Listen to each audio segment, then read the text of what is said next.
growth is really quite something, huh? Yeah, it is. It's it's a surprise, somewhat of a surprise, I guess, and but very exciting nonetheless. It's particularly for a mainland chunk of forest. Yeah. Traditionally that's the place where all the pests, bedevil our bird populations, but this is more like what we'd expect to see on a pest-free offshore island. So it's quite significant. So let's go back 20 years. How much at risk were they? Nationally, they were in quite dire straits. That they have this unfortunate tendency to be quite susceptible to stoats and possums, and we've seen them disappear from large chunks of our remaining mainland forests. So they were effectively on their way out, and it's just a few places on the mainland where the forest is in reasonably good condition that they've managed to hang on through, a variety of, good luck and serendipity, and they've hung on. We decided to work in this particular block, and because there were numbers of birds there that we could actually study, there wasn't just 4 of them, and away we went from there with some really good pest control. So they were certainly in some strife and heading down. Yeah. So why are they? What's the reason that they are? Or what's the key reason why they are rejuvenating? Well, the reason they were threatened, and perhaps more so than other species, is that they nest in holes, and that's not a good move these days when you've got things like stoats and possums moving around. Females spend 2 to 3 months stuck in a hole, so they not really going anywhere, and they're fair game for these pests. So you end up with adult females being killed disproportionately, and the eggs and chicks obviously being killed as well. But once you start reducing the number of females, that skews the population sex ratio, and you end up with a bunch of old males hanging out, and then they only live so long, and all of a sudden they blink out. Hear that, Alan? Yeah, well, sorry, yeah. Bunch of old males. Yeah. Does that sound like Parliament? No, not the new one. Has 1080 helped? Oh, absolutely. At Furiora, where we did that work, it's been a combination of pest control methods, and aerial 1080 has certainly been part of it, but, equally there's been a lot of effort with toxins delivered through bait stations and the like.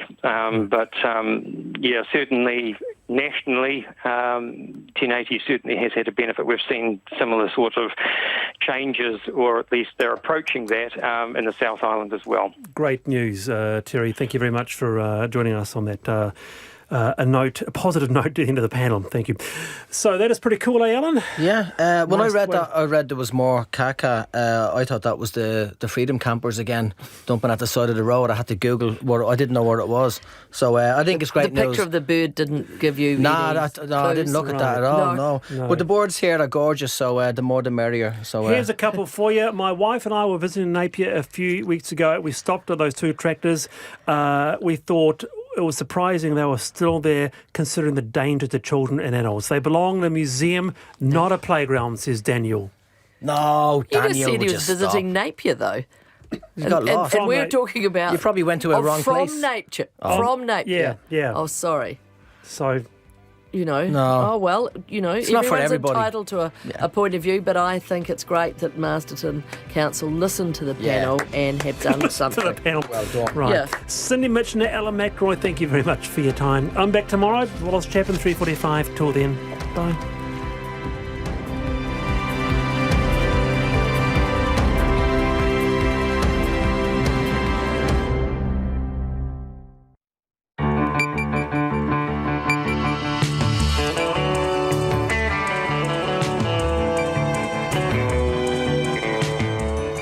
Kei te whakarongo mai koe ki te reo irirangi o Aotearoa. This is Checkpoint on RNZ National. I'm Lisa Owen. E haere aki nei, hair dye, cookbooks, building supplies and vital medical equipment, all facing delays in freighting Ngā-Laps. A wharfie reckons Auckland port customers are getting a raw deal and the company's not being upfront about its problems. The Tourism Minister wants to flush lueless campers, a crappy idea according to some operators. The Aussies move to pinch our fruit pickers with the promise of bonuses, but is it as peachy as it sounds? British supermarket chains investigate exploitation of workers forced to do big hours with no toilet breaks, and the Kia with a 32-metre wingspan, solar panels and 3 electric motors. And Auckland's K Road is now Chaos Road. RNZ News at 5. Kia ora ko Susana Leata tēnei.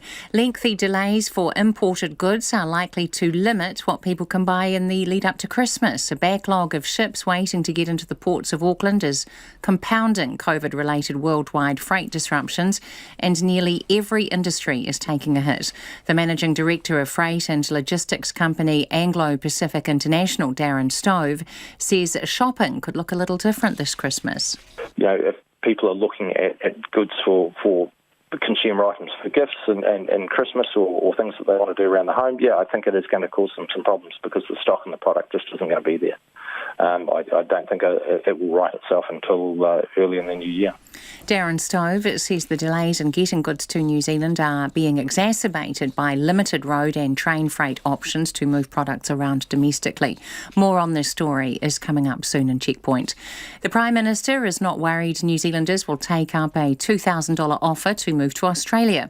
The Australian government is offering a relocation incentive for any international job seekers who skip the ditch and take up short-term harvesting work in the regions.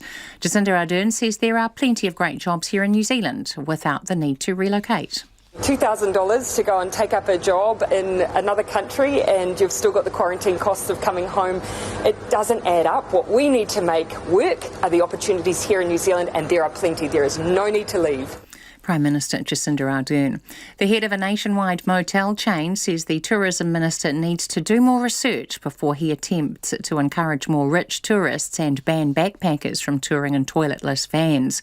Stuart Nash says he wants to ban touring vans which are not self-contained and for tourists to be arriving via first class. The General Manager of motel chain Bella Vista Accommodation, Rob Burnell, says he thinks the new minister might need to find out a bit more about the typical overseas tourist. When the tourism minister states only interested in tourists who can fly business class and eat at high-end restaurants, that doesn't really represent the type of tourists that have traditionally been coming to New Zealand over the last however many decades. So that is a concern.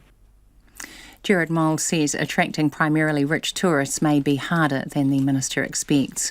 South Australians will be in lockdown for 6 days as of midnight tonight. This comes as the state government scrambles to contain a cluster of 22 new cases. All restaurants, pubs, cafes, universities and schools will be closed, except schools servicing children of essential workers. Premier Stephen Marshall says it's necessary to stamp out the virus. We are going hard and we are going early. We need a circuit breaker to stay ahead of this. As of midnight tonight, we need our community to pause for 6 days. A series of wide-ranging restrictions will be implemented to significantly reduce mobility in the community to stamp out this virus. Masks are required in all areas outside the home, and only one person per household is being allowed to leave each day, and only for specific purposes. The World Wildlife Fund is accusing New Zealand's fishing industry of doing irreversible damage to marine ecosystems through bottom trawling. It's one of a number of environmental groups that have delivered a 50,000-strong petition to Parliament wanting the government to ban the fishing practice on seamounts. The fund's New Zealand Chief Executive, Livia Esterhazy, says deep-sea corals are taonga and can take thousands of years to grow. She compares the old coral to ancient Cody trees and says the seabed becomes a dead zone after bottom trawlers have been through. It's almost 4 minutes past 5. In sport, Fiji's rugby test against Italy this weekend has been called off following 29 positive COVID-19 cases within the Fiji team.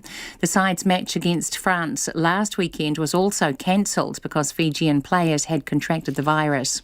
One of boxing's biggest stars is keen on a potential fight with New Zealand heavyweight Joseph Parker. Clay Wilson has more. Deontay Wilder was in line for a rematch with Brit Tyson Fury, who took the WBC world title from the American in February.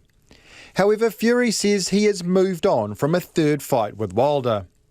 Asked who he wanted to fight next if that was the case, Wilder told the Last Stand podcast former WBO world champion Parker was one of 5 opponents he was interested in.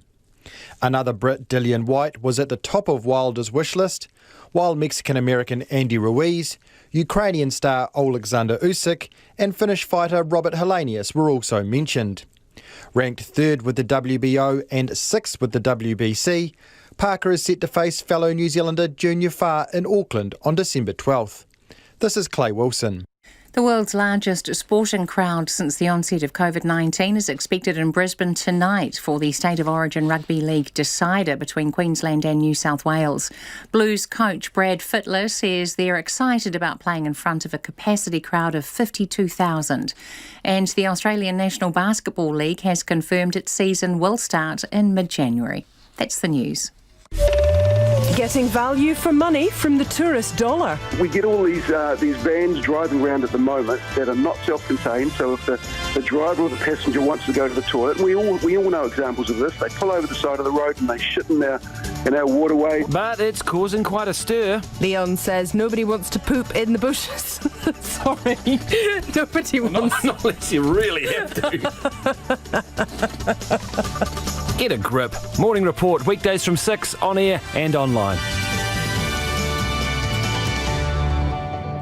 Now the short forecast from Met Service to midnight tomorrow. Northland, Auckland and Coromandel. Showers becoming isolated tonight. Cloudy periods tomorrow and the odd shower.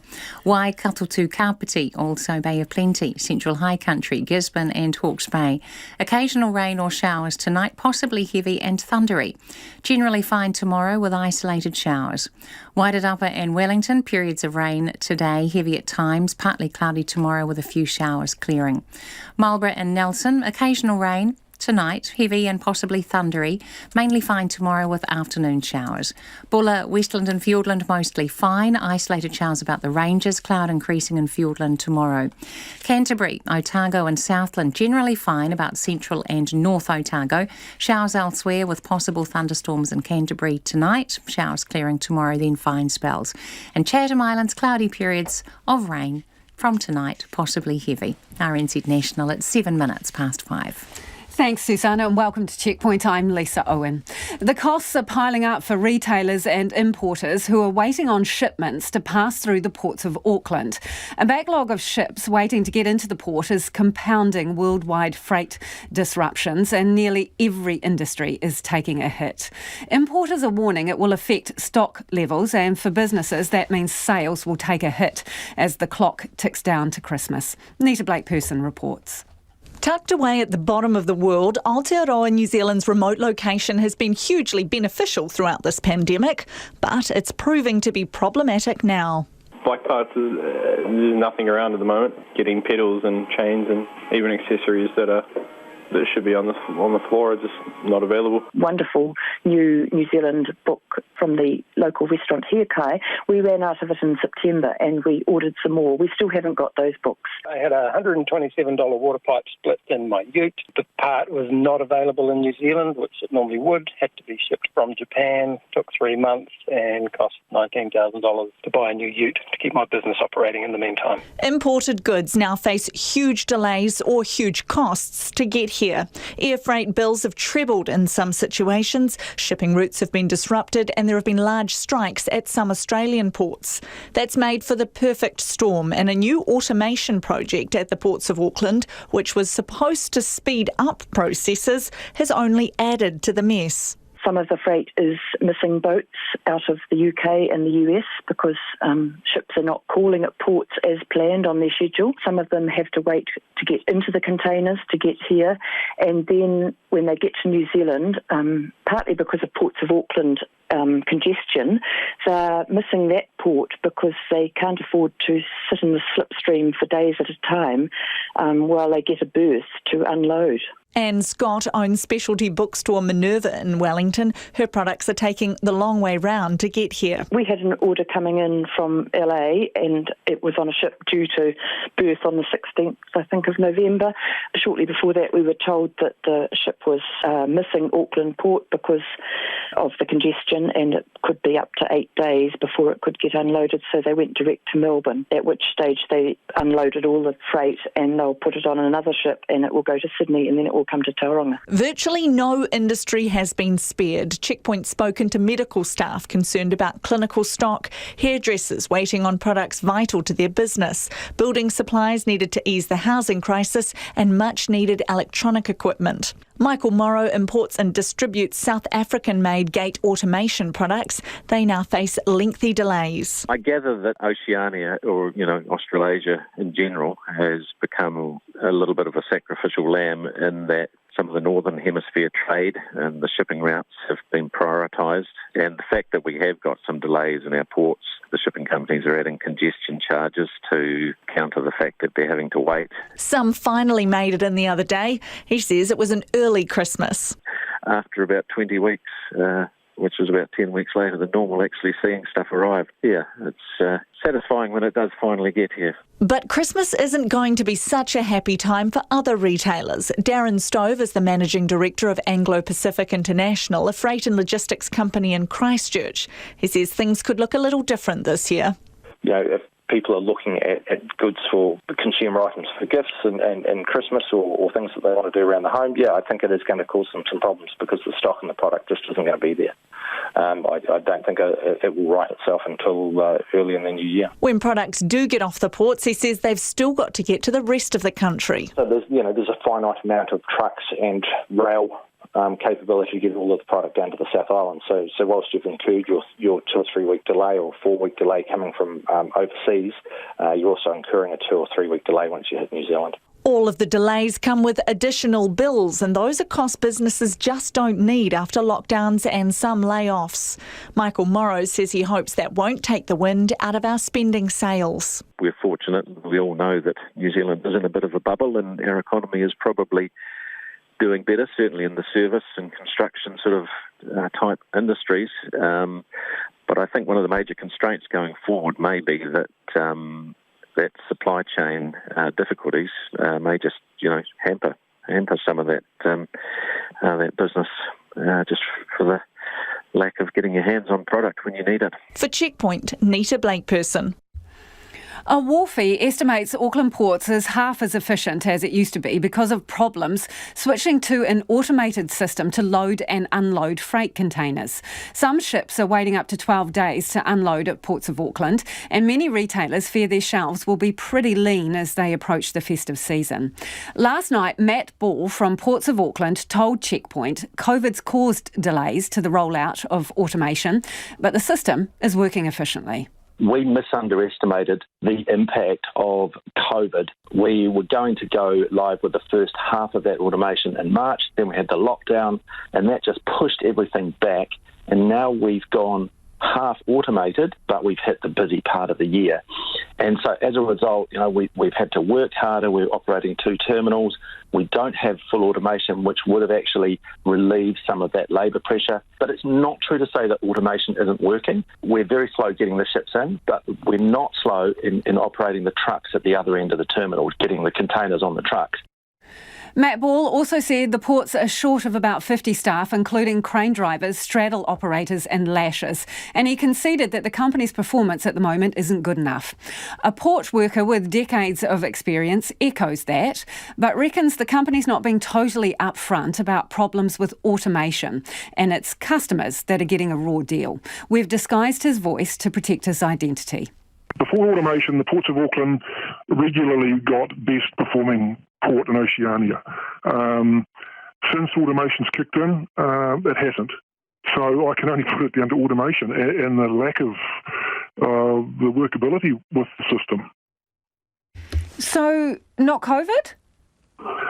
COVID's a very convenient excuse. They had problems with automation long before COVID kicked in. They've got issues with communication between the crane builders and the ports of Auckland. The software packages, numerous times they have pushed back the go-live dates because the system's just not working. It's automation is a major problem, I think. Because obviously we had Matt Ball on the program and he says that there's nothing wrong with automation, and in fact in a statement he said, "I want to stress that our automation project is actually going well. It's not the problem. In fact, because half the terminal is loading trucks using robots, it's actually helping," he reckons. Yeah. And there is a problem. I mean, they've split the terminal in half, effectively using one half for storage for the automated straddles and the other half for man straddles. So when the auto straddles aren't working properly, you've got half the terminal that can't be accessed. And it's not just the straddles. I mean, they've got 3 new cranes down the end of the berth where they're having issues with. They can really only use one crane at a time when they're discharging the ship, because if they try to use all 3, the software shuts down. They have to basically, once they've discharged the ship, they then have to turn around and move the ship round to the other older, what we'll term the older cranes, so that they can load them. So it's double handling and moving ships. It's crazy. So how would you describe, the efficiency down there at the moment? I can't really use that word.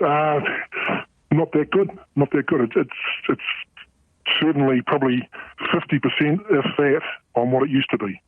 At the moment, the port's 50 people short. So what does that mean on the ground in practical terms? It depends, I suppose, on where those 50 people come from. If you've got straddle drivers short, you're obviously going to struggle there. Lashes, you definitely need lashes to discharge the ship. So,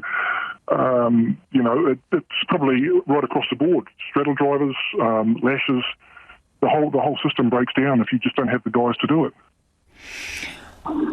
When you look at this, I mean, in terms of quality of service that you're delivering to people who are waiting on containers, retailers, people desperate to get stock, what kind of service do you reckon they're getting out of the port right now? Shit. Basically.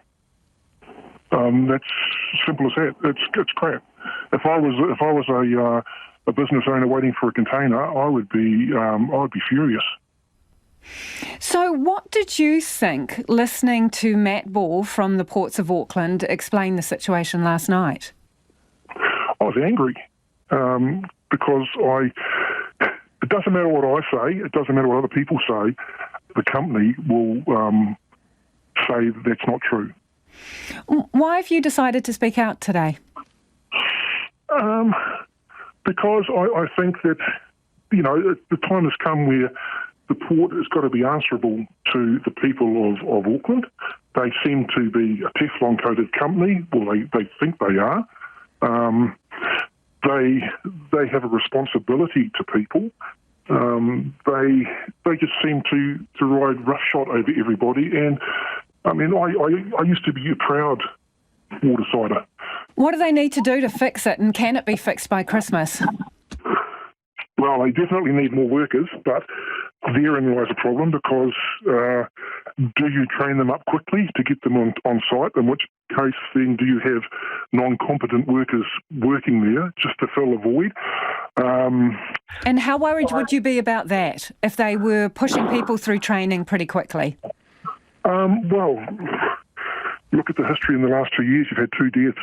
I would be scared. I wouldn't want to be working in an environment where I've got people working beside me that don't have the basic, well, they've probably got the basic skills, but they haven't got the experience, and experience speaks volumes down there.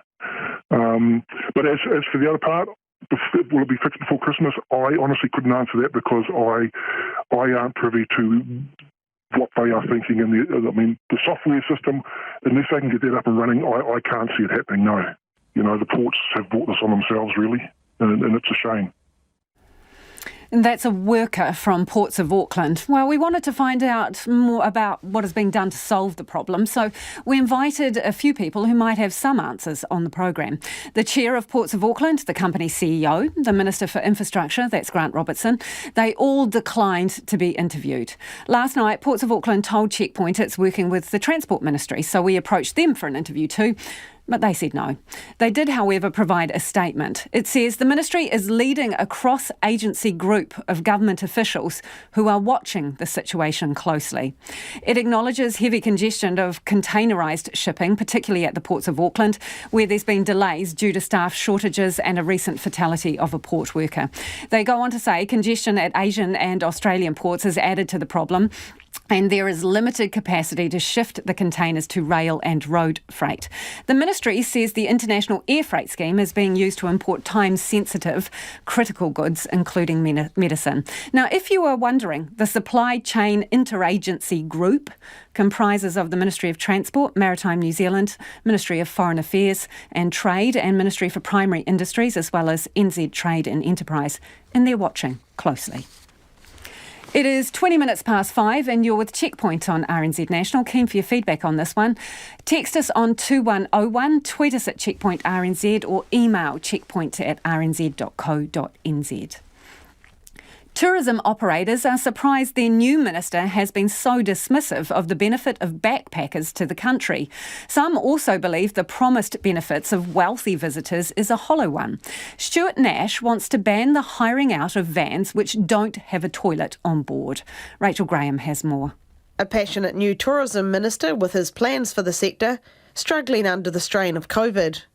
We get all these vans driving around at the moment that are not self-contained, so if the driver or the passenger wants to go to the toilet, we all know examples of this. They pull over the side of the road and they shit in our waterways. Well, hang on. Stuart Nash telling Morning Report he wants the focus to be firmly on attracting rich tourists, not those who hire vans with no toilet on board to trip around the country.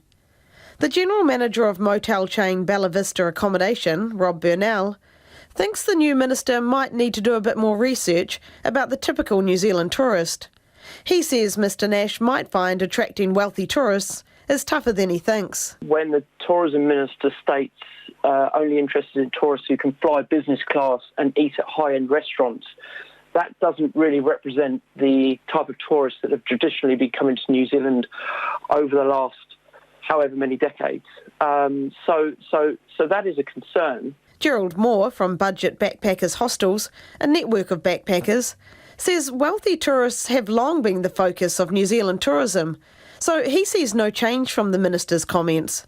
But he does agree with the call for a ban on non-self-contained sleeper vans, and for councils and ratepayers to stop subsidising freedom campers. And we have the silly situation where hostels are trying to make a living and they're having to pay their rates, and those rates are going towards providing free parking places and facilities for people that would have stayed in backpackers. Julie White from Hospitality New Zealand, which includes motels and hotels, says backpackers' benefits to the country shouldn't be dismissed, as they travel widely and often stay for a long time, unlike the high-end visitors. They don't actually disperse the money around the community. They seem to come in, they'll stay at the luxury lodge, everything's coordinated by the concierge, so that small business operator doesn't get to see any of that, let's call it value, that dollar. It doesn't actually circulate. New Zealand Motor Caravan Association Chief Executive Bruce Lacour wants to get more details from Stuart Nash about his intentions, but wants to make sure the travellers aren't alienated. Freedom camping is a very emotional subject, and I know people have strong views one way or another, and we know that what the issues are and what the minister's trying to achieve. We've just got to be careful we don't throw the baby out with the bathwater. Mr Lockor says he'd like to have a good discussion with the minister about the future of camping, both freedom and paid camping, and says now is a great time to do that. For Checkpoint, this is Rachel Graham. After 6, we'll talk to a camper van operator who believes the ban, if it goes ahead, would likely send his business down the gurgler. I know you're going to have strong opinions on this one, so do get in touch. 2101 is the text. Tweet us at Checkpoint RNZ. Should we get rid of Lulis camper vans? And also, is the issue a lack of toilets around the country? Which raises the question, are some of those toilets that are out there really bad? Let us know your best and worst on your road trips. Again, the text 2101 or tweet us at Checkpoint RNZ. The Australian government is making a play for Kiwi pickers, offering a cash reward if they cross the ditch. Canberra is offering New Zealanders $2,000 in relocation fees to move across to pick Australia's summer crops. It's sparked further criticism of the government here over the recruitment of harvest workers. Eric Frickberg reports. New Zealand growers could have even fewer pickers for the coming summer than their worst fears suggest. That could happen if some New Zealand pickers decide to accept the $2,000 offer and skip across the Tasman, and that could leave New Zealand fields empty of workers. But despite the risk to their own businesses, growers like Kylie Faulkner of the Pukekohe Vegetable Growers Association have a grudging respect for the Australian offer. I think the Aussies are probably being very clever and strategic about this, and it's something that probably our government need to consider as well. The Australian offer came after COVID-19 dried up the usual supply of RSE workers from the Pacific and backpackers from Europe, who augment the limited numbers of New Zealanders willing to work short-term seasonal jobs in the summer sun. And if the thin ranks of those New Zealand workers are depleted further by the Australian offer, it'll make a bad situation worse, according to Kylie Faulkner. We are in what would probably call a labour crisis. The primary industries are screaming out and are very concerned with regards to the next coming month. Our primary industries, which help prop up our economy, they're all saying we need people to fill jobs. Not everyone thinks the Australian offer will actually have any effect. Michael Franks is the chief executive of Seeka, which uses a lot of seasonal labour. He thinks $2,000 isn't enough to entice New Zealand workers offshore, and the scheme is likely to founder. I truly don't think that New Zealanders are going to go to Australia for $2,000 when there are well-paid, similar seasonal work available in New Zealand. There's great money to be earned at doing what we do, and so I truly don't think we'll lose workers to that initiative. Meanwhile, the National Party Shadow Agriculture spokesman David Bennett says the Australian action casts the New Zealand government in a bad light. The Aussie government's being very proactive in looking after their farmers and producers, and we would expect the New Zealand government to be equally active in finding solutions that are suitable for the New Zealand environment. The government here said earlier it had taken action on this crisis by allowing RSE workers and backpackers from last season to stay on after their visas expired. It's also known to be negotiating with the horticultural sector right now to ease up the supply of workers there. For Checkpoint, Core Eric Frickberg, 10A. Wellingtonians are balking at the idea of a double-digit rates rise to fund a series of important infrastructure projects. RNZ understands a discussion document has been presented to city councillors about its 10-year financial strategy, and they're considering a hefty rates increase of up to 23%. Jonathan Mitchell reports. Old water pipes, earthquake strengthening, roading and civic infrastructure are all in line for millions of dollars in upgrades, and council has to foot the bill. According to Infometrics economist Brad Olsen, nationally councils are under huge financial pressure. They can't borrow more money, so rates become the only way to fund key infrastructure. We haven't kept up with population growth. We haven't actually looked to spend and invest in the areas that we really needed to. And so what we're seeing is parts of New Zealand are really hard up against it, and there are very few options for councils. So these rates rises are possibly unprecedented in terms of the scale of them at the moment, but they could well become the norm unless we start to get some of these infrastructure deficits under control. He says infrastructure problems might have been out of sight, but they aren't new. We've known that we had considerable need for greater investment in water infrastructure for a while. That hasn't gone through. Those issues have now come to a head again. We've got, literal poo running down the street. So we are now needing to see greater investment, and council is having to make that tough decision that it needs to spend more now, and to do that, it has to bring in more cash. It's understood the 23% hike is unlikely to be the final figure, and the community will be consulted when the financial plan is ready to be released. Locals are worried about the amount it'll cost them. I think an increase is appropriate to reflect the occurrences of this year, but certainly not as high as 23%. That's exorbitant, and it won't be well received at all. It's just inconceivable that they could even consider this. We've had such a crazy year, and the average household just can't budget for this. The council's quick to point out it's merely an early estimate, with Mayor Andy Foster saying in a statement that a decision's not been made and the council's months away from deciding on a rates increase for 2021 to 22. With the bill for several large projects weighing on the purse strings, including the decision to strengthen the Central Library, he points out it will be one of the most challenging budgets ever considered by the council. Councillor Rebecca Matthews says the investments are important. It is a little early to talk about numbers, but, we will be talking about, we do need to invest in Wellington, and I think probably what we're seeing at the moment in the city is the kind of result of many years of trying to keep rates down artificially and not doing the spending on the core infrastructure that we need to keep the city running. Her council colleague Fleur Fitzsimons says years of neglect have culminated in a huge bill, but she doesn't want ratepayers to be solely responsible.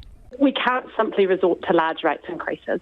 This underestimates the scale and the severity of the problem. The council will need to look at increased borrowing, increased revenue from other sources, and more partnerships with government and the private sector. It can't all be on ratepayers. Andy Foster adds it's far too early to speculate on the size of a rate increase. In Wellington, for Checkpoint, called Jonathan Mitchell-Aho.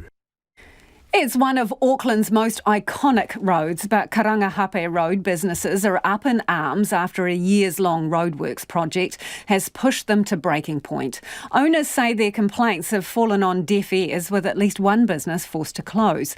The barbershop company, which closed its K Road shop this week, is directing frustrated customers to Mayor Phil Goff's PA's number. Ben Leonard and Taylor Tutawa took a walk down K Road to find out more.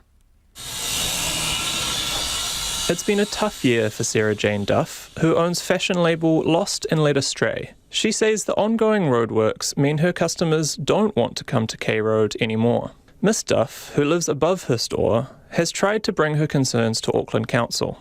Sometimes it just feels like we're the last on the list of concerns, and where actually it really does affect us, and we're all, especially on K Road, small owner operators, that it affects more than just a business. It affects full livelihoods and sleep. Around the corner in Beresford Square, construction for the City Rail Link has led to a precarious situation for Shea Ataria's skate shop, Deaf Store. We actually had a bigger store across the road and our lease was coming up, so we decided to move into a temporary month-by-month spot just in case things got really bad, and they got really bad. He gets just 10 customers on a good day. Yeah, it's kind of in the middle of nowhere and it's hard to get to. There's no parking. We're lucky if people come in. Back on K Road, bookstore owner Sam Walsh says construction's taken a lot longer than he expected. He's worried about the impact on the tight-knit community. It's been so disruptive, but I'm kind of yet to see the benefits of it. Obviously it looks a little bit prettier, but with the loss of parking, that's a huge thing for us. I can't really even access my own business. Suresh Rama owns Lamb's Pharmacy and has expressed frustrations with Auckland Transport and Auckland Council. He feels business owners are being ignored and their opinions aren't being heard. And the guys who are affected the most are actually almost treated as irrelevant, and we feel totally suffocated and ineffective. Michael Richardson is the manager of the Karangahape Road Business Association, who have been lobbying the authorities hard to support businesses. Our businesses also need to be supported so that they can mitigate the negative impacts of these roadworks, because it falls on the shoulder of the businesses themselves. He wants Auckland Transport to work alongside local business owners to reach common ground. as construction is expected to take until 2024. Mō te hotaka o te ahiahi nei, ko Ben Leonard tēnei. In a statement, Auckland Transport says COVID-19 has impacted construction timelines and it's working with the local business association and business operators to mitigate any adverse effects from the work. And a mayoral office spokesperson says while businesses close to projects in the city centre do face disruption while works are underway, they're also set to benefit significantly from the massive public investment in the area.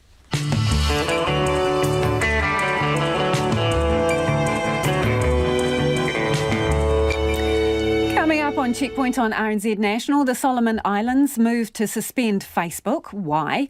Researchers discover unmarked graves at the 150-year-old Dry Bread Cemetery in rural central Otago. And a monster Kia. This one has a 32-metre wingspan, solar panels and 3 electric motors. We'll explain what it does. We would love your feedback, particularly if you live or work on K Road.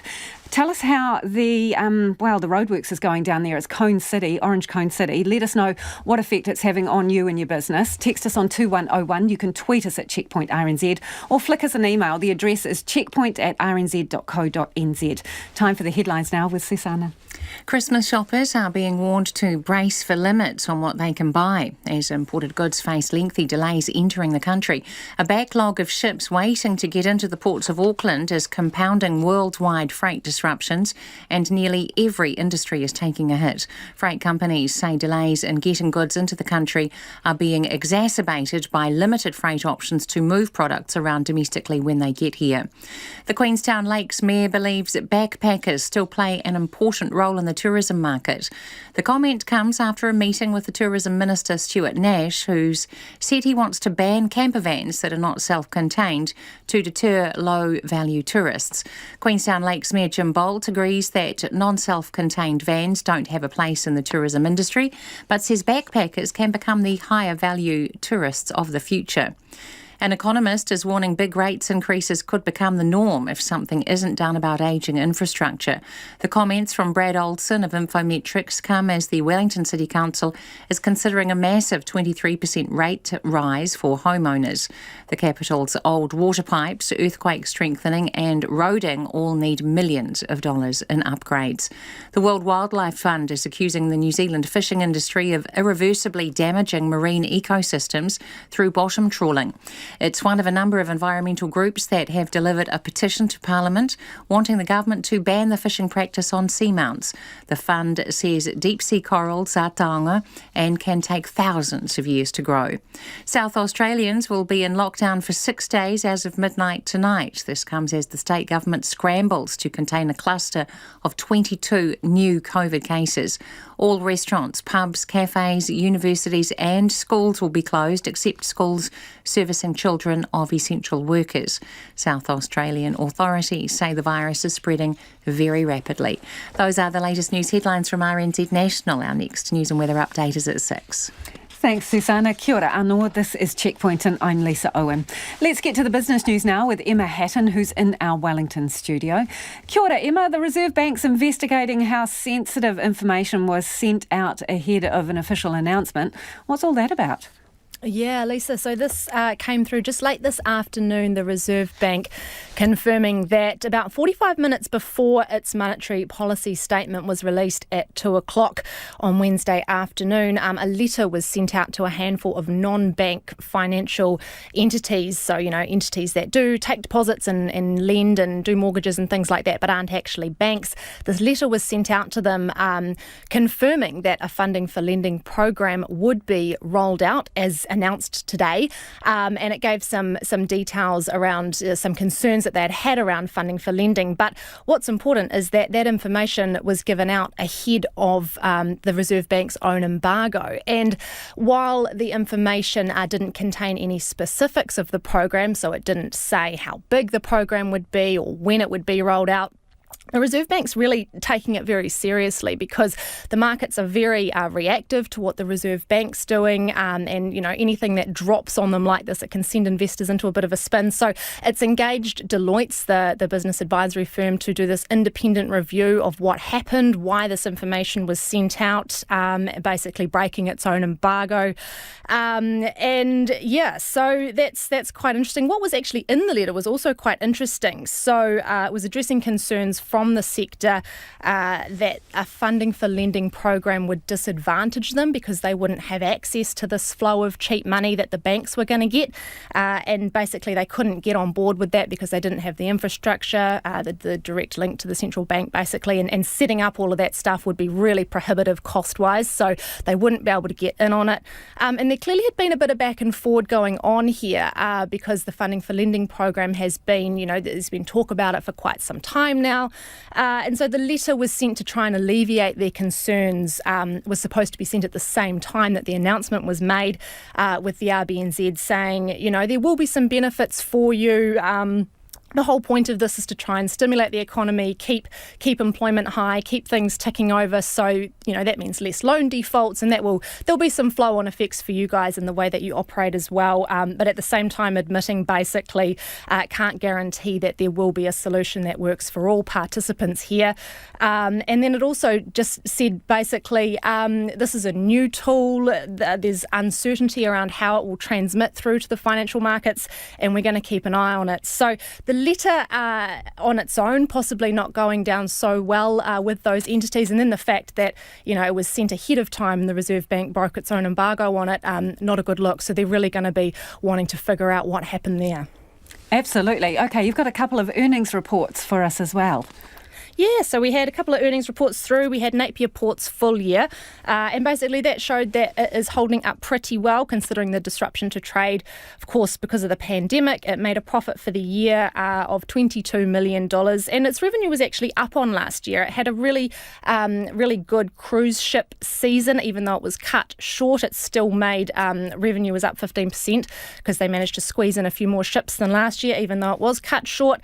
A big earner for it is container services as well. So volumes were lower. Those are those big 20-foot containers that come through. Volumes of those containers were lower through, but they were actually making more per container than they were this time last year. So it offset the volume decrease a little bit there, and they actually, 2% revenue increase on that.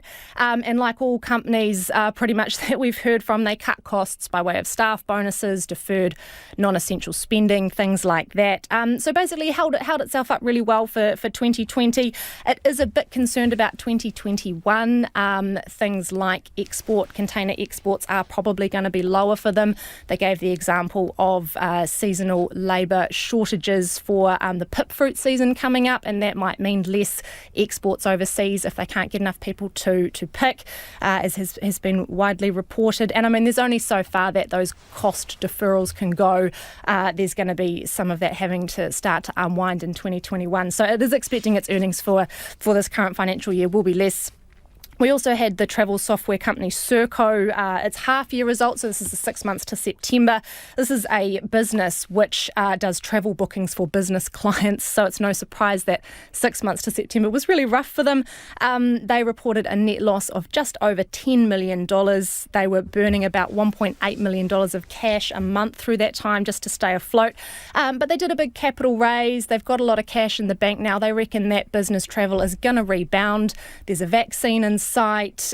They've, drawing on lockdown after lockdowns, business travel rebounds quite nicely, and they're saying, look, the feedback they're getting is that there's no alternative for face-to-face meetings in the business world. You can Zoom and Teams all you like. There's just no substitute for getting on a plane and meeting someone face-to-face to do a deal. So they're quite confident that things are going to rebound, and they're gearing up to be a part of that when it happens.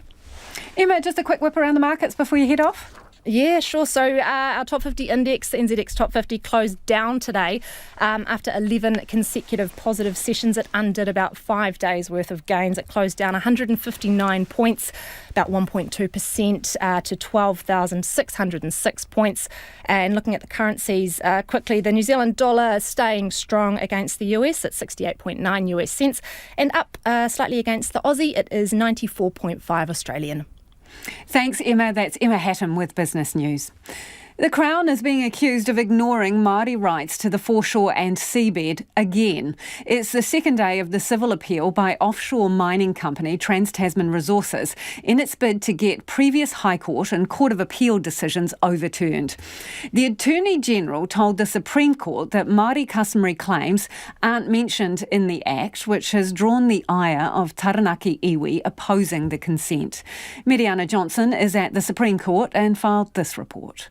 The legal arguments today are largely centred on the interpretation of two words, existing interests. And as part of the legislation, the Exclusive Economic Zone Act laying out the requirements for granting a consent for mining activity off the coast of New Zealand.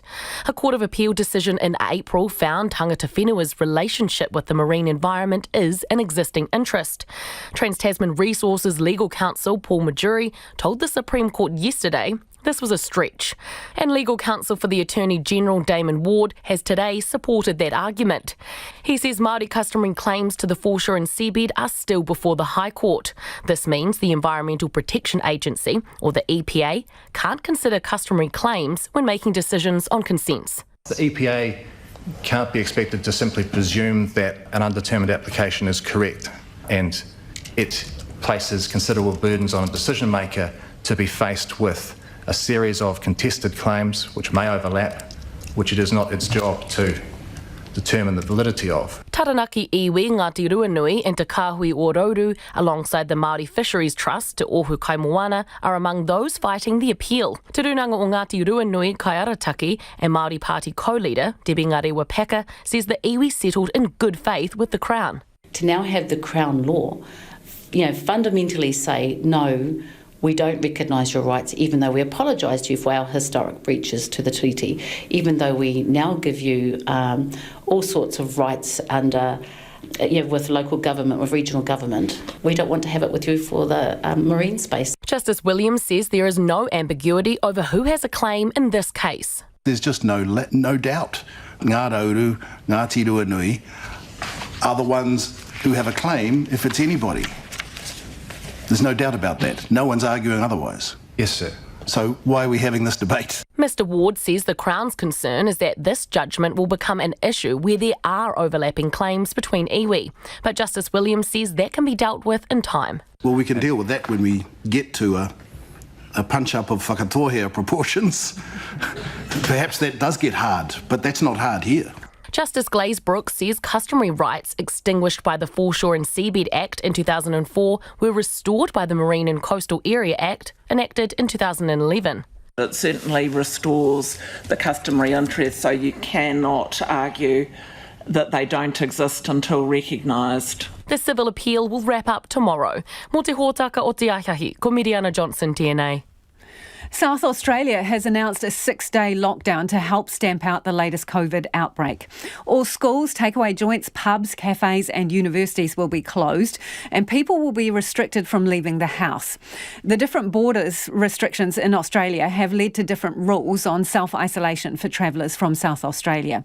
Depending on where they end up, people could be self-isolating for 2 weeks or they could be free to go after returning a negative test.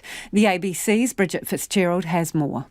Within 24 hours of arriving in Western Australia from South Australia, the Pullman family was asked to self-isolate. But it's taken 2 days of discussion with authorities and hundreds of kilometres of driving to work out where to go. I wouldn't want to be in their position to try to make those decisions ourselves, but it just sort of seemed a little bit, all over the place in terms of what the decisions they were taking were. Greg Pullman, his wife Mim and their 3 kids are now on their way to Perth to self-isolate, despite not having been within 300 kilometres of Adelaide. In terms of a balanced risk, you have to think, well, is it really a too draconian response for the level of risk that these people bring in who may have actually not been anywhere near the source of the problem? That response depends on where you land. Like WA, the Northern Territory's imposed a fortnight isolation rule for arrivals from South Australia. In Queensland, it only applies to people from Adelaide, but Victoria and New South Wales haven't followed suit. Tasmania's asked arrivals to isolate, but they could be allowed out within the next day. Infectious disease specialist Sanjaya Senanayake says the fortnight quarantine order in some states is a precaution. There's no right or wrong way to do this, Bridget. I do think that with a new outbreak in a large place like Adelaide, it is reasonable for other states and territories to initially err on the side of caution till the local health authorities in the place where the outbreak is occurring has a gauge of how extensive the outbreak is. Dr Claire Hooker, a senior lecturer in health and medical humanities, says with each public health crisis, differences in policy can help determine the best approach. I actually really think that strength lies in diversity, but we're going to pay the price.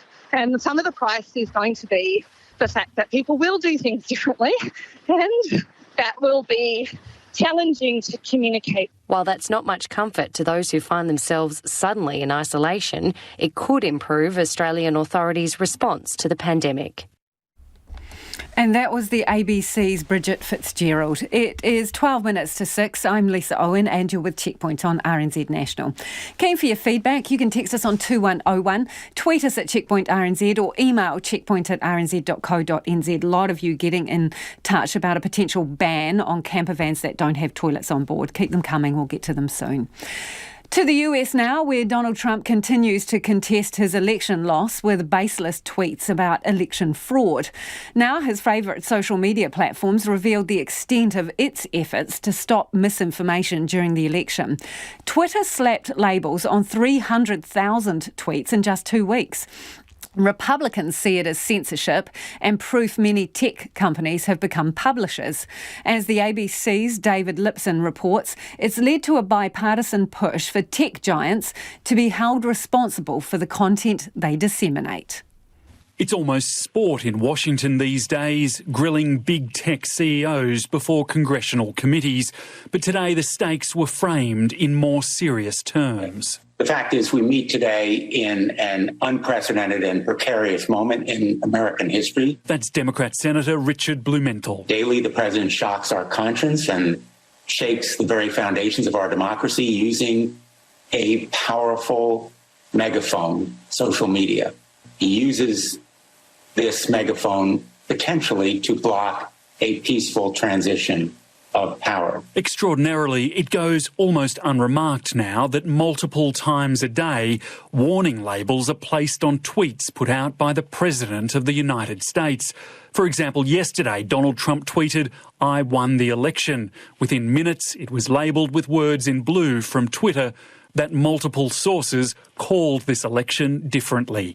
In his opening statement, Twitter's CEO Jack Dorsey laid out just how gargantuan their task has been in curbing disinformation. We did exactly that, applying labels to over 300,000 tweets from October 27th to November 11th, which represented about 0.2% of all US election-related tweets. Facebook's CEO Mark Zuckerberg said his company took down more than 100 networks of bad actors, used a troop of fact-checkers in 60 languages.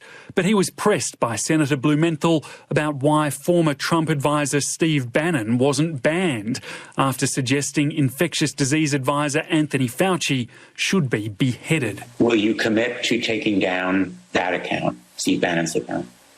Senator, no, that's not what our policies would suggest that we should do. Republicans on the panel homed in on the tech giant's decision to suppress the New York Post story about the contents of a laptop purportedly owned by the president-elect's son, Hunter Biden.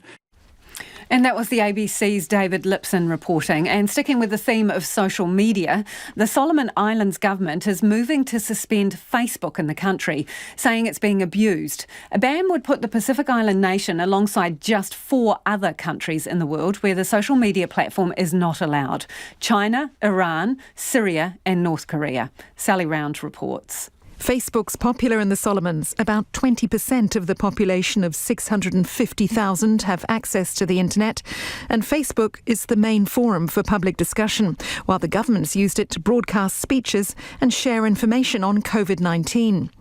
But now the Minister of Communications, Peter Chanel Agovaka, says the popular social media platform has been grossly abused by the public. He cites character assassination, unsavoury posts and the need to protect the vulnerable as reasons for the ban.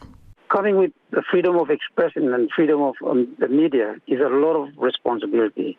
You don't just go out and say things that are out of the ordinary to your neighbors. It's about using it wisely, communicate, share information, and so on, and not to abuse people. He says the ban's only temporary and would be lifted once laws can be brought in to better control Facebook. But questions have been raised over its timing.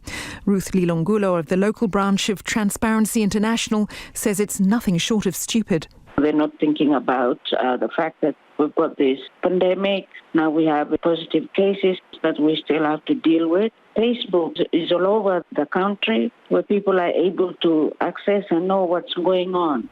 She believes the government can't take the heat of adverse reaction to its recent economic stimulus package, and that instead of a ban, they need to be promoting education on social media use.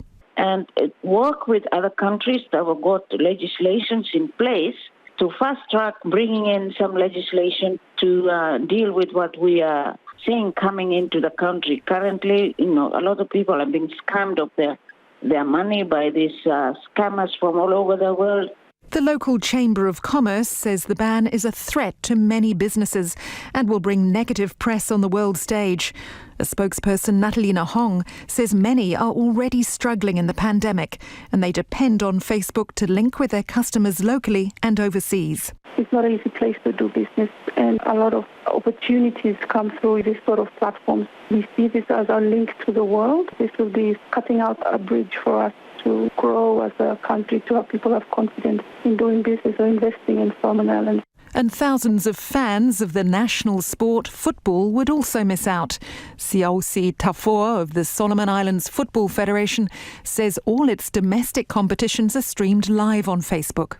We rely mainly on Facebook to market our players overseas, and also we don't want to lose our followers for following the games live from around the region. So I think a ban on Facebook would really affect not only the marketability of the game and our players, but also cause a lot of frustrations from fans that we have who are following the games. The human rights group Amnesty International says the ban is a brazen attack on freedom of expression and could risk lives. For Checkpoint, Korsali Rao, Dene. Researchers have already uncovered unmarked graves at the 150-year-old Drybread Cemetery in rural central Otago. Archaeologists will spend a month excavating parts of the historic cemetery, but already their work is proving fruitful. Our Otago Southland reporter Timothy Brown has more. Researchers began digging at Drybread Cemetery yesterday to locate unmarked graves, as the cemetery, which dates back to the gold rush, is still in use, and there's fears planned burial plots may already contain remains. But it only took researchers scratching the surface, literally, to uncover the first find. What the strategy is that we use the digger to scrape off the topsoil, and because of differences and changes in colour of the soil, we can very quickly see where there is a grave. And so within the first 20 minutes of Tony digging yesterday, we found the first grave. That's Professor Hallie Buckley of Otago University. She says the first afternoon unearthed 4 graves. We've found 2 right up against the fence line, which are outside of the current plan. So there is a plan, and the 2 that we found up against the fence line are outside of that plan. So we've already discovered in half a day's work that that what was assumed is not necessarily correct. Gold created the settlement of Drybread in the early 1860s, but it faded away about 30 years later as the diggers moved on. All that's left now is the graveyard, about 10 kilometres from Ormako in central Otago. The cemetery is surrounded by the land of Tony Glassford, a 5th-generation farmer who also happens to be a director of the Drybread Cemetery Trust. He says burial information is lacking. There was a fire in 1937. We were able to get physical records back, but that wasn't enough, not nearly enough. Mr Glassford, whose relatives are buried at Drybread, says the problem is the cemetery is still in use. We have a lot of forward-booked plots that people are not sure about whether people have been buried previously. So we need this to make sure that we have it right. We don't want to be digging down and finding a body. That would be the worst. Little is also known about the community which supported the early settlers' existence. Archaeologist Peter Pecci, who is co-directing the dig with Professor Buckley, says he hopes to uncover more information. Another part of the project is looking for the settlement where these people were living, where the miners came from. So I'll be heading over there and we'll be doing some work looking for that lost settlement of Dry Bread. Do you have hopes for finding remnants of the Dry Bread settlement? Oh, very much so, yes. The Glassfords, there's a place where they've found bottles and ceramics and some old trees, so we know that something was there. But this is only the first part of the job. Once the dig is complete, research will continue in the lab for about a year. Dr. Charlotte King will play a big role in that, conducting chemical analysis on the remains. I'm interested in the chemistry of people's body tissues, so the chemistry of your bones and teeth, and even hair if we have that preserved. What that shows is, well, essentially all of those tissues are made up of things you're eating, things you're breathing in, where you're living when you're growing. And so those tissues preserve a signal of those things even after you have died. And so what we can do by looking at them chemically is find out where people might have been from. There's a lot we can do with chemistry and people don't necessarily realise that. All their secrets are in their bones and teeth. Once that's complete, the bodies will be reinterred, possibly with identification. None of the marked graves will be touched during the dig. From Dry Bread Cemetery, for Checkpoint, Core Timothy Brown, TNA. A lot of you have been getting in touch about Stuart Nash's idea to ban camper vans that don't have loos. This person says, I'd rather have backpackers that will stop in our small towns and work in various seasonal jobs rather than rich snobs that will only spend money in exclusive locations owned by already wealthy people. And this person from Golden Bay says over the last 5 years, the number of small vans and station wagons with blue stickers on the back have exploded. There is no way they are all self-contained. At best, a bucket on the back seat. Where does that get emptied? RNZ News at 6, ngā mihi nui ko Susana Leata tēnei. Retailers and importers counting the cost of COVID-related delays at ports of Auckland doubt the backlog will be clear by Christmas. A backlog of ships is waiting to get into the port, which is causing extensive freight delays, and several industries are feeling the impact. The lengthy delays are likely to limit what people can buy in the lead up to Christmas. Checkpoint has spoken to medical staff concerned about vital clinical stock, hairdressers waiting on products, building supplies to ease the housing crisis, and much needed electronic equipment. The managing director of freight and logistics company Anglo Pacific International, Darren Stove, says homewares are particularly affected and the problem won't be resolved until the new year. The head of a nationwide motel chain says the new tourism minister will need to do more research before he tries to attract more rich tourists and ban backpackers from touring the country in toiletless vans. Stuart Nash has said he wants to ban tourists hiring vans which are not self-contained and for tourists to be arriving via first class. The general manager of motel chain Bella Vista Accommodation, Rob Burnell, says it's a worry to hear the tourism minister saying he's only interested in tourists flying business class and eating at high-end restaurants. Mr Burnell says the minister may need to find out more about the typical New Zealand tourist. Wellingtonians are being assured they won't be solely responsible for paying for important infrastructure projects. RNZ understands city councillors studying their 10-year financial strategy are considering a hefty rates increase of up to 23%. Old water pipes, earthquake strengthening and roading are all in line for millions of dollars in upgrades. A city councillor, Fleur Fitzsimons, says years of neglect have accumulated into a huge bill. We can't simply resort to large rates increases. This underestimates the scale and the severity of the problem. The council will need to look at increased borrowing, increased revenue from other sources, and more partnerships with government and the private sector. It can't all be on ratepayers. Fleur Fitzsimons from the Wellington City Council. Victorian health authorities say while the border will remain open, South Australians planning non-essential travel to Victoria should cancel their plans. South Australia will be entering a 6-day circuit break lockdown from midnight tonight as the state grapples with a new cluster of COVID-19 cases. The ABC's Elias Klur has more. Over the next few days, South Australian truck drivers will be rapid tested as they come into the state. People who arrive in Melbourne from Adelaide by plane will be directed to get a test and self-isolate. So far, Victorian authorities have tested 81 Adelaide residents and have not received any positive results. South Australians who attended hotspots in Adelaide will be asked to quarantine in Victoria for 14 days. Today, Victoria recorded its 19th straight day of no coronavirus cases. There are still 3 active cases. Elias Klur with that report. The 3 new cases of COVID-19 in managed isolation in New Zealand today arrived from Dubai on Saturday. The Ministry of Health says all 3 people tested positive during routine testing around day 3 of managed isolation. The country now has 64 active cases of COVID-19. President Trump has sacked his top cybersecurity official for having issued statements in defence of the integrity of the recent elections. In a tweet, the president accused Christopher Krebs of having made a highly inaccurate statement in relation to the poll. The BBC's Lebo De Seco reports. Chris Krebs is the latest official to be fired by Donald Trump on Twitter.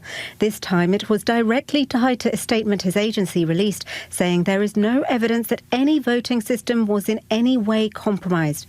Krebs, who ran the cybersecurity arm of the Department of Homeland Security, had pushed back against misinformation about postal voting.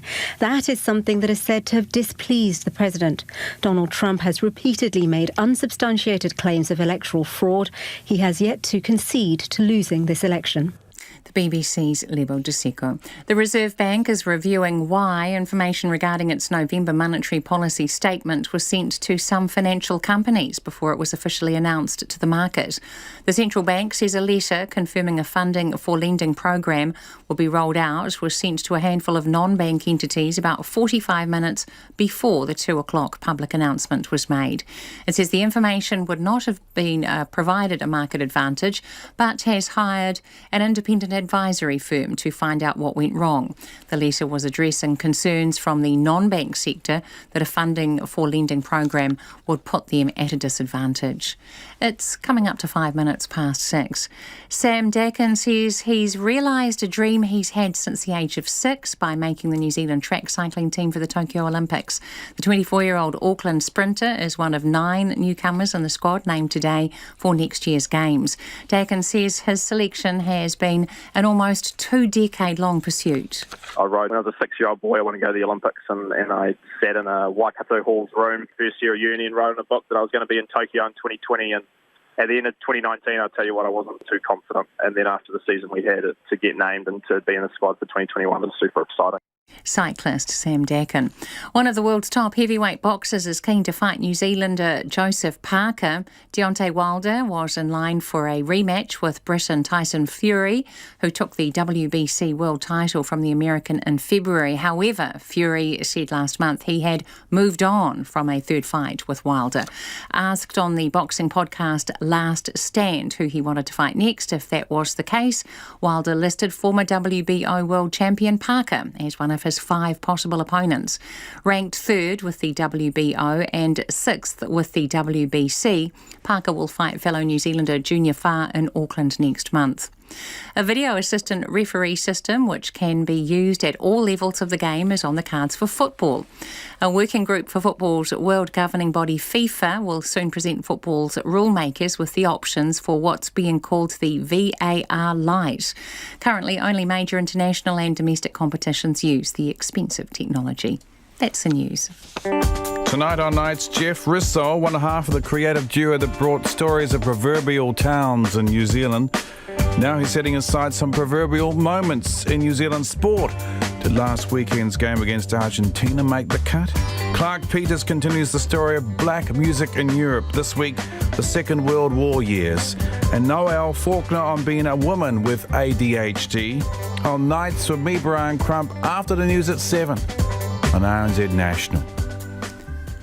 Now the short forecast from Mitsubis to midnight tomorrow. Northland, Auckland and Coromandel. Showers becoming isolated tonight. Cloudy periods tomorrow and the odd shower. Waikato to Kapiti, also Bay of Plenty. Central High Country, Gisborne and Hawke's Bay. Occasional rain or showers tonight. Possibly heavy and thundery. Generally fine tomorrow with isolated showers. Wairarapa and Wellington. Periods of rain tonight. Heavy at times. Partly cloudy tomorrow with a few showers clearing. Marlborough and Nelson. Occasional rain today. Heavy and possibly thundery. Mainly fine tomorrow with afternoon showers. Bulla, Westland and Fiordland mostly fine. Isolated showers about the ranges. Cloud increasing in Fiordland tomorrow. Canterbury, Otago and Southland generally fine about Central and North Otago. Showers elsewhere with possible thunderstorms in Canterbury tonight. Showers clearing tomorrow, then fine spells. Chatham Islands cloudy. Periods of rain from tonight, possibly heavy. RNZ National, it's 8 minutes past 6. Thanks, Susanna. Kia ora anō. This is Checkpoint and I'm Lisa Owen. A tourist operator believes plans to flush Lulis camper vans will sink his business and rob New Zealand of valuable visitors. The new Tourism Minister, Stuart Nash, has revealed he wants to ban camper vans that are not self-contained, meaning they don't have toilet facilities on board. And Mr Nash wants to focus firmly on attracting rich tourists. Spaceships has a fleet of 600 camper vans nationwide. None of them have toilets on board. The boss, James Rolleston, believes the ban would ruin his business and shows people don't know enough about the kind of tourists that hire vans like his. All our fleet's non-self-contained. We have 15 years of operating that business and have put a huge amount of focus into education around how to camp, where to camp, how to look after the environment. We have told our customers they cannot freedom camp from day one. It's 15 years ago. So, yeah, it's a real kick in the guts to a business like Spaceships. It would basically put you out of business, wouldn't it, James, if your entire fleet doesn't have loos? We've worked developing strategic partnerships in Europe with premium agents who love our product. They sell it as a car with benefit to their clients so they can pull over for a picnic. They can have a siesta after a long day on the road. Then they pull into accommodation and often spend $200 to $300 a night. So do you think the Minister has got the wrong idea about your customers when he suggests that freedom campers are basically pooping in our waterways all over the place? I think it's pretty, it's really cubby-holding a business like ours when it's actually a really complex issue. If you're travelling with your family to Queenstown for a holiday from Christchurch, for example, and you need to go to the toilet and there isn't one, what do you do? If you're in a rental car, what do you do? If you're in your own camper van, what do you do? Some people actually opt to not use the toilet in a motorhome. So what do? I think just cubby-holding a business like Spaceships Rentals is a bit rough. So does the kind of tourist that hires the vehicles that you've got on offer, do they have any value? Because it seems like the Minister wants us to aim high, wealthy tourists. Sure, yeah. Well, back to that comment I made earlier around our partnerships in Europe. Some of these holiday bookings are $30,000 plus bookings. They fly first class. They're sophisticated Europeans, and they would prefer to drive a vehicle that's smaller and easier to navigate on our New Zealand roads. So, and our customers, they spend a month here, and they get around the country. They get into the small regions and communities, and they spend there. And the benefit is widespread. When you mentioned before the whole dilemma of driving down the country and needing to stop for a toilet stop, and even if you're not in a camper van, you're just in a car. How easy do you reckon this kind of ban would be to police, given you're suggesting it's not just freedom campers who are pulling over for a pee on the side of the road? Yeah, it is a tricky one. It's very hard. I mean, ultimately, I think there's been a serious lack of investment in infrastructure around the country for a long time. There was $3.8 billion in GST generated last year from tourism. $2 billion of that's from domestic tourism.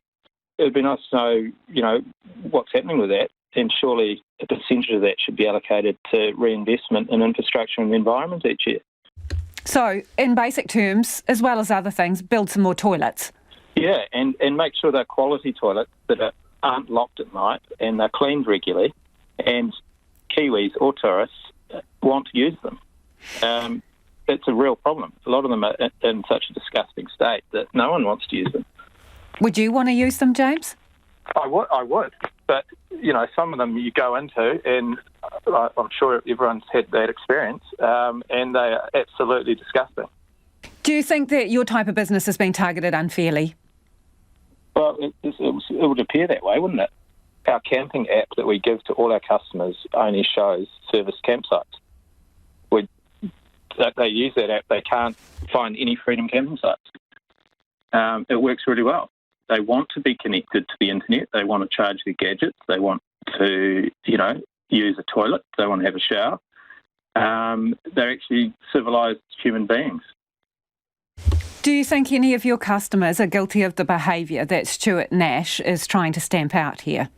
Oh, look, of course there's going to be a few, and that's like anything in life. There's always a minority that let the rest down. But overall, I think they actually are quite forward-thinking in their ways around the environment, and we certainly pass on our beliefs and, how they need to behave while they're in our country.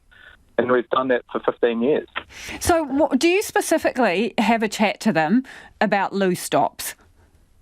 We have a huge amount of content. We've been involved with the Freedom Camping Forum, which is now the Responsible Camping Forum. We actually helped pioneer a lot of the original educational material that was distributed to DOC, to the eyesites, and through the commercial operators. We've got our own app, as I said. We have the DOC care codes. We write blogs. We contribute on forums. We have a lot of dialogue with our customers when they ask us questions. And fundamentally, our team here absolutely loves the New Zealand environment and are very passionate about it, and we want to see it looked after. But specifically, because this is the whole issue here, do you specifically say to them, please do not pull over and go to the toilet on the side of the road or anywhere other than an actual toilet? Yeah, clearly. I mean, they're human beings. They want to go to the loo where they can and where there's good facilities. So what would your message be to the new Tourism Minister, Stuart Nash? Just a case of just settling down a little bit. And freedom camping is a very complex issue. There's a lot of Kiwis who are homeless and they have to freedom camp. Surveys we've been involved with 2 years ago, and they showed that 83% of people freedom camping at that time were in a privately owned vehicle. And sort of having a go at an operator like Spaceships, I don't think is the right thing to do, really. And our customers are generally very well behaved. And that was James Rolliston there. And a lot of you've got opinions on this. Jim says, I live in a freedom camping coastal destination village. They are not the villains they are being defined as. Rather, they are spending little on accommodation in order to experience the delights of the country. Others don't necessarily agree with Jim. Robert's got in touch to say, thank goodness a politician finally responding to tourists in supposedly self-contained vehicles that are anything but self-contained. I've seen them leaving their vans to spoil our environment. And another listener says, Stuart Nash is correct. Backpackers trashing and defecating on the side of the road has to stop. If you've ever had to clean it up, you would know how devastating this is to our environment. This is an opportunity to reset tourism policies. Billions of dollars will be spent on infrastructure projects to help rebuild the nation's economy, but the construction sector is in dire need of skilled workers to make it happen. Infrastructure New Zealand is hosting the Construction Sector's Rebuilding Nations Symposium in Auckland today and tomorrow. Amy Williams was there and filed this report. Under a chandelier made of road cones, leaders from the infrastructure and construction sector discussed the uncertain future. The government has committed more than $20 billion towards projects designed to help rebuild the economy. But some in the sector are concerned there's not enough information about exactly when these projects will kick off. If you're a big contractor, or actually if you're a designer or anybody involved in infrastructure, what you need to know is when those projects are going to come to market. So you can say, oh wow, look, in February I've got this project and I think I want to tender for it. And that's what we still are yet to see. That's Infrastructure New Zealand's Policy Director, Hamish Glenn. He says those working in the construction industry are waiting for more certainty before they take on more staff or train others for roles needed for future projects. Everybody's been thinking, crikey, I'm really busy, but I don't know what I'm going to do in 6 months. And what that means is they're not investing enough in growth and skills and capital so that we can build what we need to build. In her opening address, Prime Minister Jacinda Ardern said her government's investment in infrastructure projects will help stimulate the economy and provide a pipeline of work. But it's a catch-22 for the sector, which is suffering a skills shortage made worse by the border closure. It's something the country's largest infrastructure builder, Fletcher Construction, is keen to address.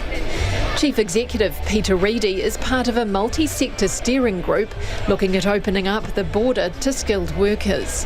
We are at a crunch point. We do need to look offshore and bring people in at the higher end. We're not talking about cheap labour here. We're talking about really high-level technical skills that can get projects moving. He says conversations with government officials are progressing. I know from the construction sector we're working closely with them now on particular skill sets we need over the next year. They want to see the plan, they want to see the disciplines, they want to see by region, by project. I think that's a good start, but I'd be hopeful within 4 to 6 months we'd start to see some new programs there, which would mean we just get a few more people through. Today, the government announced it's rolling out a marketing blitz aimed at making vocational training a more attractive option for young people. Since all apprenticeships were made free in July in response to the COVID-19 pandemic, the number of those signing up has almost doubled to nearly 14,000 people. The pressure on infrastructure is being felt in Auckland, where the number of building consents reached a record high of 15,470 in the year to September. Auckland Mayor Phil Goff suggested a solution at the symposium. Further investment by the government in infrastructure, and in particular in our city, would be most welcome. No pressure, Prime Minister. The conference will continue tomorrow with economists and the Minister of Housing, Megan Woods, talking about the housing crisis. For Checkpoint, Amy Williams. It's almost 6:20 and you're with Checkpoint on RNZ National. Hot on the heels of the review announced into supermarket pricing here, British supermarkets are reviewing working practices at one of their Indian suppliers. A BBC investigation has found evidence workers were being exploited. Women at the factory, which makes home textiles for Tesco, Sainsbury and Marks and Spencer, said they were forced to work excessive hours and weren't allowed toilet breaks. The BBC also heard claims of poor working conditions from staff at an Indian supplier to Ralph Lauren. The American brand says it will investigate. The BBC's Rajani Vaidyanathan reports.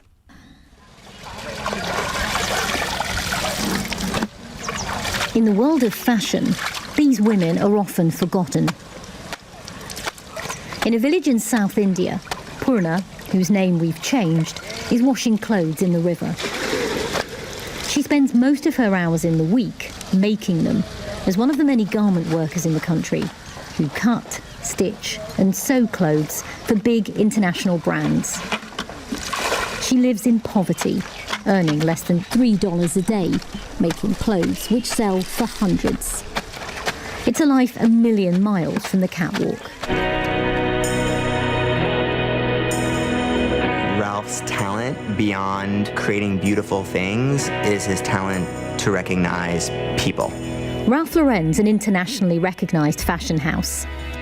The company says it's committed to conducting its global operations ethically. We care about our product and we care about our people. But Purna is one of a number of women we've talked to at a factory which supplies Ralph Lauren, who say their working conditions are dreadful. They say they're forced to work punishing hours to finish orders and even end up sleeping on the factory floor. We are made to work continuously, often through the night, sleeping at 3 a.m., then waking up by 5 for another full day of work. Our bosses don't care, they're only bothered about production. Evidence from the charity ActionAid reveals a pattern of forced working hours. They used to scold us if we took leave. They ask us to work full nights and also late nights, so I can't cook for my children at night. They should not treat us like slaves. They should give us respect. In a statement, Ralph Lauren told the BBC it was deeply concerned by the allegations and said it will investigate. We require all of our suppliers to meet strict operating standards to ensure a safe, healthy and ethical workplace, and we conduct regular third-party audits at all factories, its statement read. The factory concerned has denied all allegations. But poor working conditions and low wages aren't uncommon in Asia, where most of our clothes are made. And we talked to women workers at another Indian factory which produces home furnishings for big British brands such as Tesco, Marks & Spencer and Sainsbury's. They too said they're made to work in appalling conditions, which would be unthinkable for employees of the same brands in the UK. And that was the BBC's Rajni Vaidyanathan. The UK Prime Minister is facing backlash over comments about the Scottish Parliament. Boris Johnson told MPs devolving powers to Holyrood in 1998 has been a disaster and is Tony Blair's biggest mistake. The Scottish Government has powers over taxation, health, education, justice, policing and more. And pressure is growing for a second referendum 6 years after the last one, with opinion polls indicating support is at its highest ever. The BBC's James Cook reports on the changing views. This river marks the border between Scotland and England. The two nations joined forces 3 centuries ago, but now their union, the United Kingdom, is under strain. A short distance from the border, we meet a farmer who tells us Brexit is driving up support for Scottish independence. I'm terrified. I genuinely fear that from a Scottish perspective, it'll be the end of agriculture. Why? There will be trade deals eventually, but that short term is the difference in people's cash flows and the difference between survival or not. But are you not worried about the prospect of a border just down the road? Yeah, I think it would be naive to think that there aren't going to be challenges and that if we were independent, it's not the land of milk and honey on day one. But Brexit is a two-way street.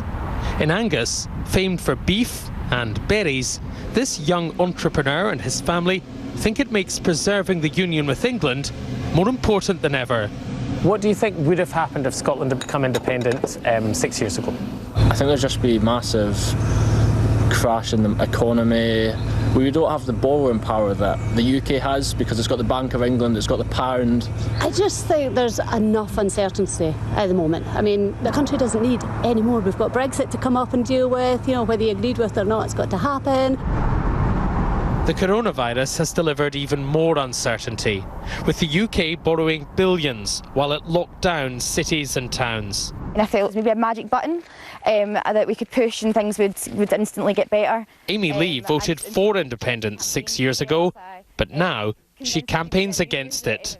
We're in the middle of a global pandemic, and had Scotland voted independence in 2014, we would have been very unstable economically at this point. We wouldn't have found our feet yet. Live to the House of Commons, where Boris Johnson is about to address MPs on new restrictions. Scotland has always been a maritime nation, famed for fishing, for shipbuilding, and in recent decades, for the riches beneath its waters.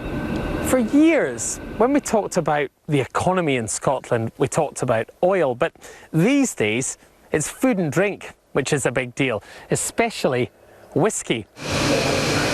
The industry is worth a fortune to Scotland, $7 billion a year. Some distillers worry that independence would mean higher taxes, but the owner of this whisky bar isn't concerned, even in this time of crisis. What about the argument that during this pandemic, it's the UK government and the deep pockets of the UK government that have helped keep Scotland afloat? Well, the deep pockets are filled with borrowed money from the financial markets, and rates are very cheap at the moment. And the UK as a whole includes Scotland's oil reserves, its renewables, its wind power. Scotland is a comparatively wealthy country, and I've always believed we can stand on our own 2 feet. The case for Scotland to stay in the Union used to highlight stability and prosperity within the UK and risk with independence. But that route has become trickier in these turbulent times. And that report from the BBC's James Cook. A solar-powered, unpiloted aircraft is being developed in Christchurch in the hopes it will be a game changer for the aerial imaging industry. The Kia Atmos will fly 20 times closer to the Earth than satellites, making images clearer and cheaper to produce. Our reporter Sally Murphy and camera operator Nate McKinnon filed this report. Soaring through the stratosphere for months at a time. That's what Kia Aerospace hope their aircraft will be able to do. With a wingspan of 32 metres and covered in solar panels to power the 3 electric motors, it'll weigh just 90 kilograms. Company Chief Executive Mark Rockett says the Kia Atmos will fly 20 times closer to the Earth than satellites, making images more affordable. There's a massive data gap at the moment where we're not actually getting the full data picture of aerial imagery. So there are many solutions that need to be solved to better protect our environment and have a better understanding around precision agriculture, disaster management, smart cities. So yeah, this stratospheric aircraft is a really great technology to solve many of those problems. Mr Rockett is initially funding the project and says there's a lot of interest from investors. Well, ultimately, we'd like to have our mission control here in Canterbury and have a whole fleet of these aircraft flying around the world constantly. So yeah, we think there's so many applications for this type of vehicle. Our first main application will be around aerial imagery, but there's also applications around payload testing or communications. Kia Aerospace is the second company to take part in the government's Airspace Integration Trials program. The first was Whisk, a company testing a self-flying air taxi in New Zealand. Minister of Research, Science and Innovation Megan Wood says it's great advanced aviation is growing in New Zealand as it brings in high-paid jobs. There are huge opportunities for New Zealand in this wider area of space. I think it's one we've seen the success of Rocket Lab, and I think we all feel pride in what Rocket Lab has achieved, and rightly so. But look, there are more opportunities for us there as a country, and it's why our innovative partnerships team at MB are really pushing into this area. Kia Aerospace is working on prototypes at the moment, with the first full-scale Kia Atmos expected to be built in 2022. In Christchurch for Checkpoint, Sally Murphy. To your feedback now. First on the Ministry's Supply Chain Interagency Group. Yes, that is the name. They are keeping a watching brief on the Ngalap at Auckland ports. Dennis says watching doesn't get much done, a bit like leaning on a shovel. And on campervans with no loos, this listener says, Nash, spend the GST from tourism on long drops. Cheap, easy. Boy Scouts will show you how. RNZ News headlines at 6:30. Retailers and importers counting the cost of COVID-related delays at ports of Auckland doubt the backlog will be cleared by Christmas. The head of a nationwide motel chain is worried at the new tourism minister's comments that he's only interested in tourists who fly business class and eat at high-end restaurants. Wellingtonians are being assured they won't be solely responsible for paying for important infrastructure projects, despite councillors considering a massive rate rise. The American Food and Drug Administration has approved the first COVID-19 self-testing kit for home use that provides results within half an hour. Our next news and weather is at 7. Take the pulse of the day's news every weeknight at 10. Personally, for us, it sort of validates the great emotional toll it's taken over the years. Yeah, we're very humbled and gratified. Lately with me, Susanna Leatawa, is your late-night eye on the latest headlines and the people who are making them. The reality is food insecurity is growing by the day, and the level of need is startling. Up to date if you're up late. Lately with Susanna Leatawa, in for Karen Hay at 10 on RNZ National. Thanks, Susanna. Brian Crump getting ready for another night on RNZ National. I have in my hands the book which will be the subject of our first interview. It's called Shit Moments in New Zealand Sport. Jeff Rissell is one half of the team that created it, and I'll be speaking with him after the news at 7. So, of course, I'm interested in your thoughts on a proverbial moment in New Zealand sport that really rankles.